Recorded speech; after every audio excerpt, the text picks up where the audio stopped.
warahmatullahi wabarakatuh. Kami dari kelompok 4 akan menyajikan hasil dari diskusi kami mengenai implementasi dari data flow diagram dengan anggota kelompok 4 sendiri yang terdiri dari Inetu Rizky, Revindi Rizky Ramadhani, Muhammad Rifki Aufan, dan Muhammad Ridwan.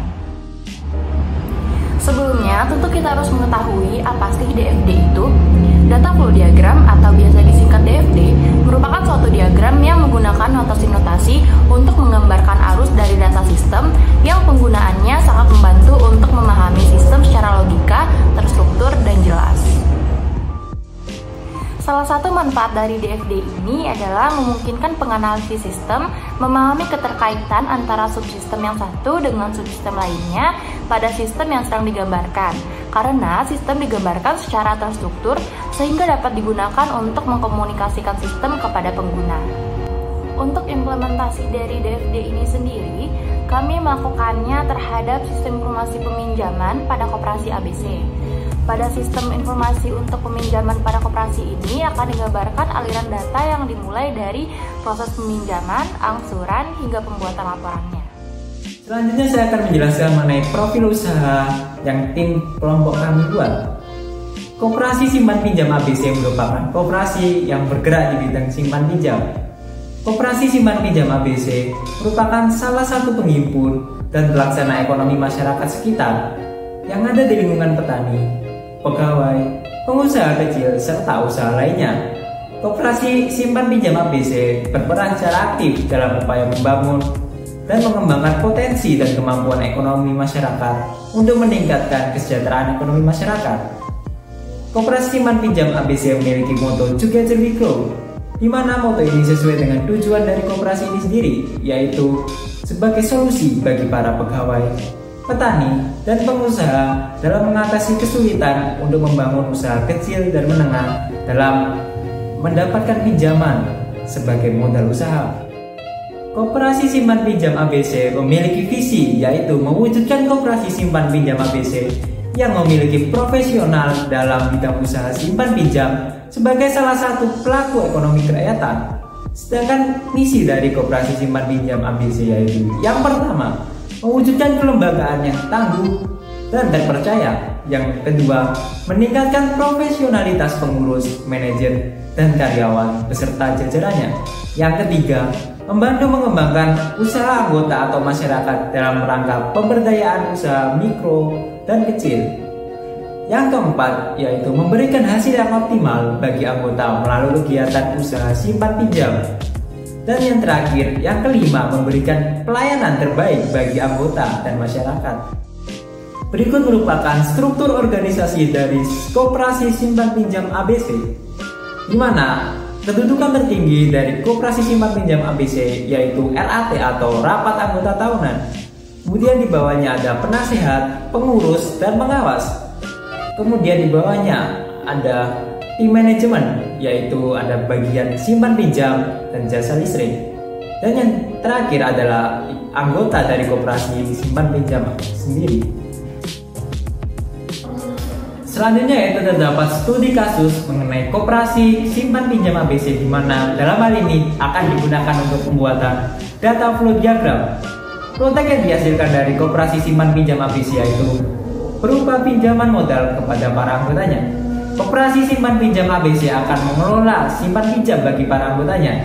Kegiatan tersebut dilakukan oleh bagian kredit, di mana setiap anggota akan mendapatkan pinjaman dari koperasi jika sudah mengisi formulir permohonan pinjaman yang berisi nomor formulir permohonan pinjaman, tanggal permohonan, nomor anggota, nama, dan jumlah permohonan.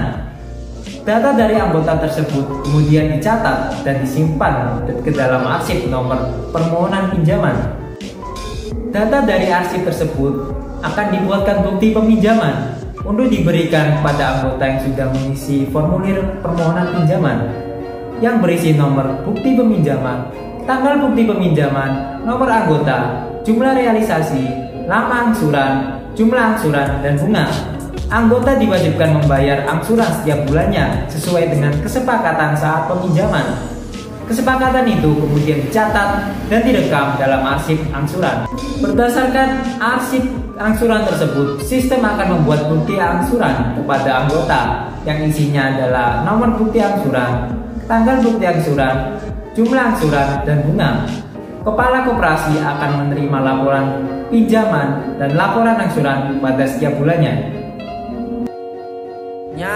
Untuk membahas studi kasus di atas, yaitu untuk membuat diagram konteks, diagram level 0 dan membuat diagram level 1, terlebih dahulu kita perlu menentukan yang pertama, yaitu jika ingin membuat diagram konteks.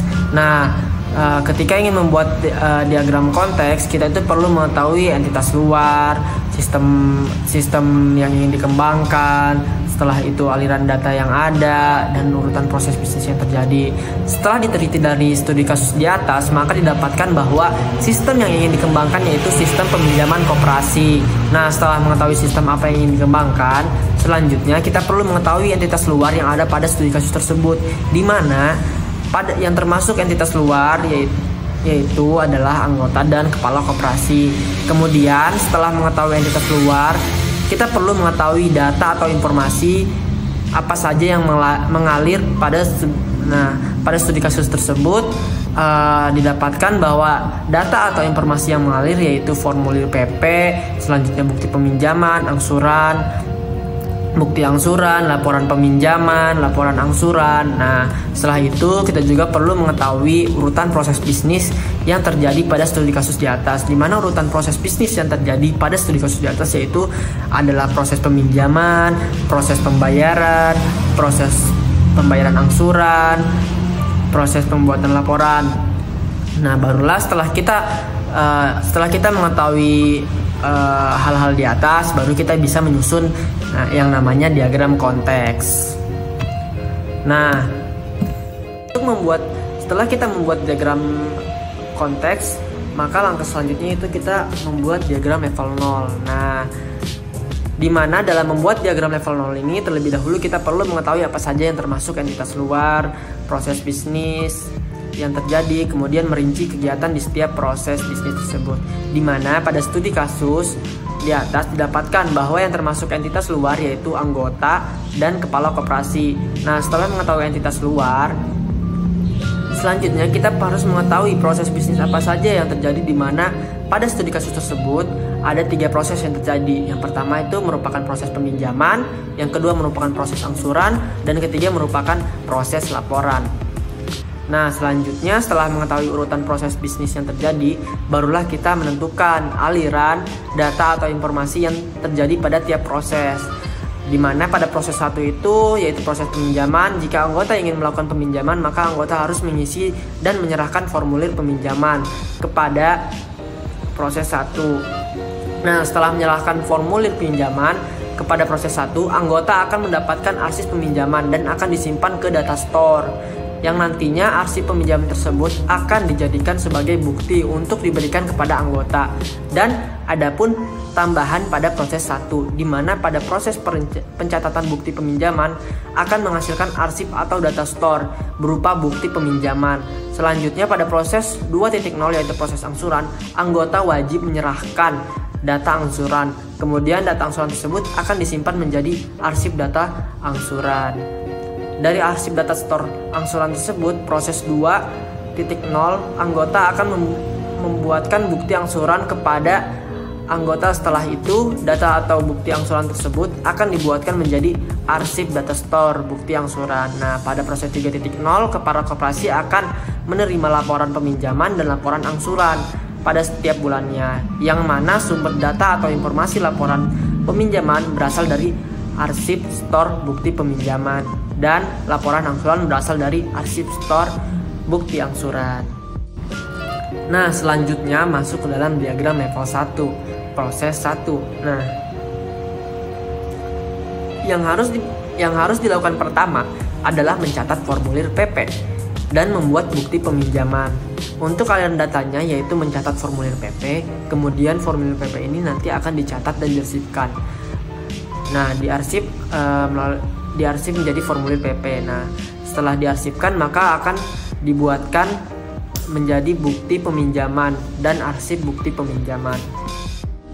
Nah, untuk selanjutnya Untuk diagram level 1 proses 2, yang harus dilakukan pertama yaitu menentukan aliran data yang masuk, yaitu data angsuran, kemudian mencatat angsuran dan mengarsipkannya, serta membuat bukti angsuran dan arsip bukti store. Nah, yang terakhir yaitu diagram level 1 proses 3. Nah, di mana untuk diagram level 1 proses 3 ini membuat laporan peminjaman dan laporan angsuran. Yang kedua itu masukan atau input dari laporan peminjaman adalah arsip bukti peminjaman.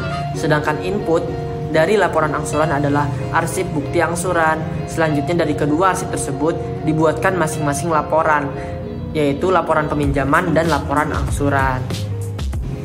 Nah, teman-teman, sekian dari presentasi kelompok 4. Jika ada kekurangan mohon dimaafkan. Wassalamualaikum warahmatullahi wabarakatuh.